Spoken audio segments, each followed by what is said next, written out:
Well, hello everybody. Welcome to Blue Marble Science.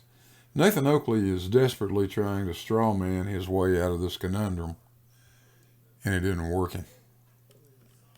Warning: severe facial and monitor damage alert is in effect. Get out the oven mitts, push the monitors back out of punching range, and let's light this dumpster fire and have some fun. Nathan and the boys got a bit upset over a drawing that's similar to this one. Several weeks ago, I did a video on Brian's Logic's misunderstanding of what a nautical mile is, where it comes from, and how we use it. Brian contacted me and asked me if he could play that video on Nathan Oakley's show, and I agreed that there was no problem with that. So they did. The problem is, neither Brian nor Nathan listened to my video before they tried playing it. When they got to this part, Nathan instantly realized what kind of trouble he was about to be in, and the ensuing panic is rather hilarious. Let's listen to Nathan in full-blown panic mode. How's it measured without reference to the ground? What, like you need to do because your ground's bending? Maybe reverse the burden. Ask us how you're going to get around this tricky situation where you need a flat baseline. That would be what it is being measured against. So ask us how it's not being measured against no baseline, no ground. Yeah, they don't do that, Blue.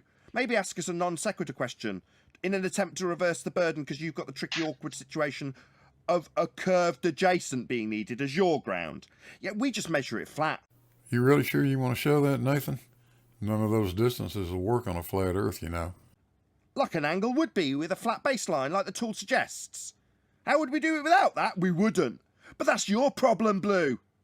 Come on the show, Blue Marble, or hillbilly blue balls. Look at that guy's eyes on the screen, Neil. Do you see anybody in there that gives a shit? What's he calling me a coward or Nathan? I Who would say cares? probably you, Nathan. Who cares? Well, to be exactly, he said play it from 6 minutes onwards, you cowards. That's what he said. Well, actually, that's not exactly what I said. This is the chat from your channel that day, Nathan. The remark you're talking about that I made was this one. Let me blow that up a little bit. Play it from 656, you coward. And that's right, it was you I was calling a coward, Nathan. You guys asked to play my video, Nathan. You wouldn't play it from 656 forward because you knew what it was about to show. You knew that if you did that, I was going to show you how this cannot work on a flat earth. I'll tell you what, since you wouldn't play the video from 656, let me do it for you. You got a big problem. This is Polaris, over the North Pole. We know that each degree of latitude is 60 nautical miles. You guys even agree with that. That means the 45-degree latitude would be 2,700 nautical miles. In other words, 60 nautical miles times 45 degrees of latitude from the pole. Because it's 45 degrees, the altitude of Polaris would also be 2,700 nautical miles. But at a 15-degree latitude, the distance to the pole would be 10,076 nautical miles. That's almost twice the measured distance to the equator. Wow, and it gets worse. At 5 degrees, the distance to the pole would be a whopping 30,861 nautical miles. You guys can't explain this. But I got the perfect solution. Let the Earth be spherical. Let the light coming from Polaris be parallel at every point on Earth as we know it to be. Measure the angle to Polaris relative to our local zenith, and suddenly every distance matches our observations. Now try to come up with an answer for that. Well, that brings up a couple of questions. Number one, where can I find a citation for the term navigator's minutes? Or is that just something you made up? It's just a description, and it describes it perfect. What's wrong with it? I don't need the citation for that. The question's rhetorical. Don't bother answering. Let me get it straight. A really important point that you're asking is a rhetorical question, Blue. That's what I was so terrible and a coward for not playing. Your rhetorical question that didn't need answering at 6:37 after a bit of Brian. Well, I didn't ask you to play that part, knucklehead. It's not my fault that you can't read your own damn chat. So far we're up to about 40 seconds of fluff that means nothing. That's what we were cowards for not playing? No, Nathan, I didn't ask you to play the part you just played. I asked you to play it from 656. You're the one wasting time, not me. Case of flat earthers wanting to rename something that's well understood like nautical miles. So, an ad hom. Oh, we're such cowards for not playing your ad hom. That's not an ad hom. This is an ad hom. Or hillbilly blue balls. But here's a serious question. Oh, I see. So at 6 minutes 45. And you still haven't made it to the 656 mark where I asked you to start. We're getting our serious question after your fluff and non sequitur, followed by an ad hom. I see.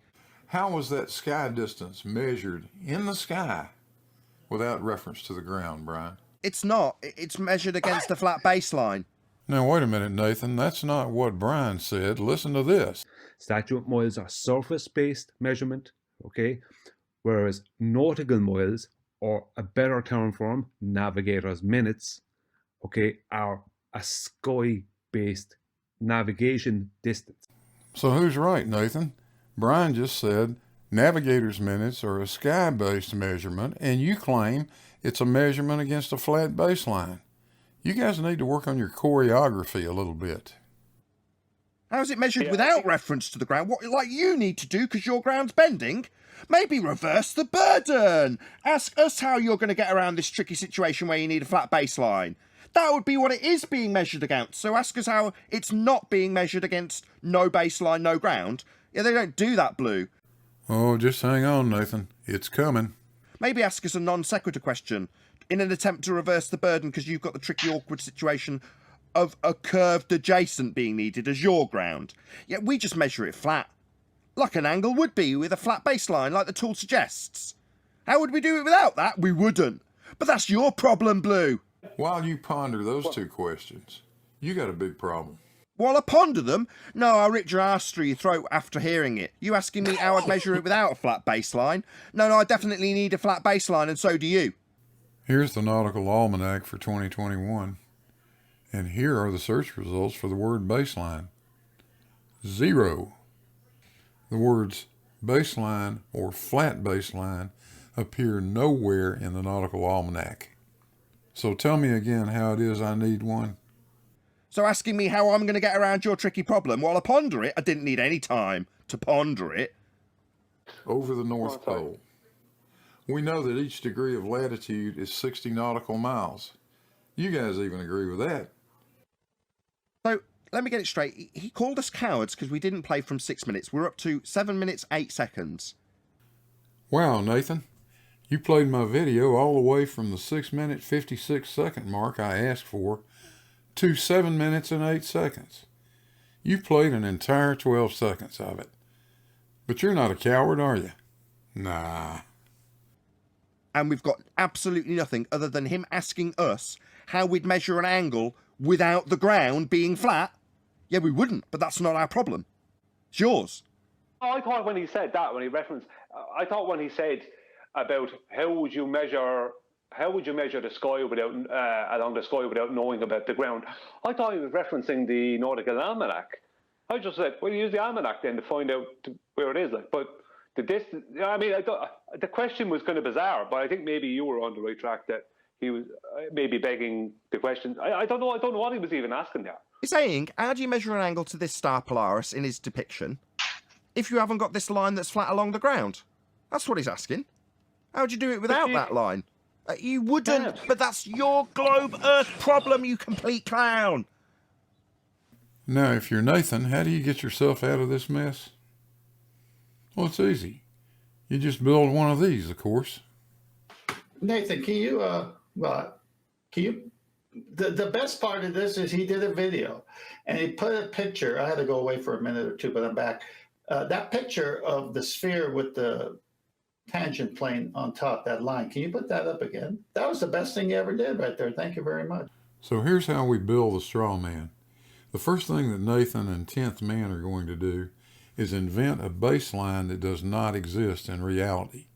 It certainly has no part to play in celestial navigation. Listen to how cleverly these guys put this together. So basically, the sextant is an angle measuring device. They're doing it from the surface of the Earth. The surface has to be flat. You got to have that baseline from the GP. And bingo, just like magic, we have the imaginary baseline. That's amazing. They are avoiding 90 degree. They are avoiding right angle, and they're avoiding triangle. They've been from the beginning going against it. And yet when you look in their own books, when you use the sextant, you never minus it from 180. You never minus it from 180? My math teacher would have slapped you more stupid than you already are for saying that. The word is subtract, you nitwit. You never minus it from 160. You never minus it from 40. You minus it from 90. Always from 90. What's a 90?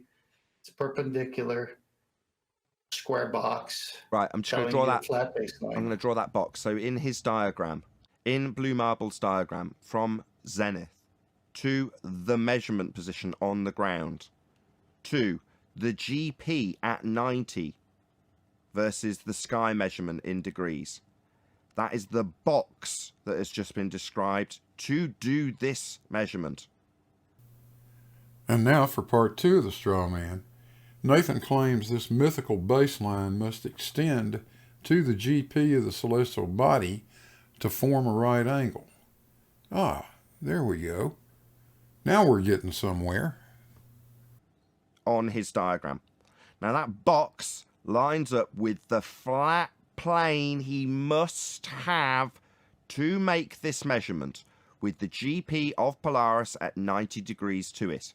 Then he claims that the mythical baseline must be a flat plane in order to get a right angle to the celestial object, therefore it can't work on a ball.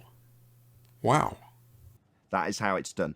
Now, to do it in that box requires this straight line.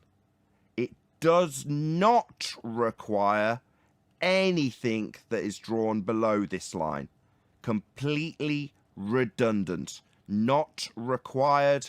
You only need this flat baseline. What for, you say? Well, to measure the angle Blue Marble measured when he talked about measuring an angle to Polaris.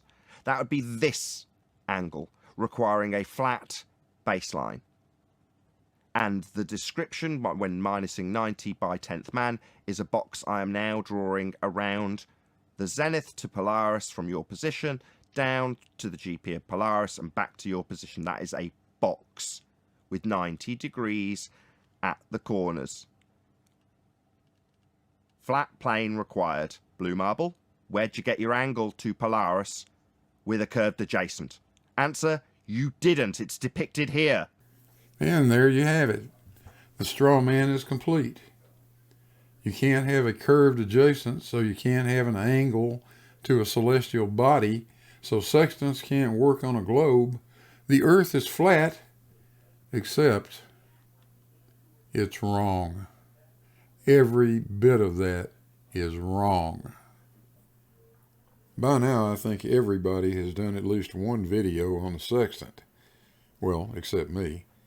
And I'm pretty sure most of you are sick of hearing about celestial navigation, but Nathan and his mob have taken a very well-established, precise process, one that we've been using for at least 400 years, and turned it into a complete joke. Now, I'm not going to go into a lot of detail, but just bear with me for about 5 minutes, and let me show you where Nathan is wrong and why Nathan is wrong.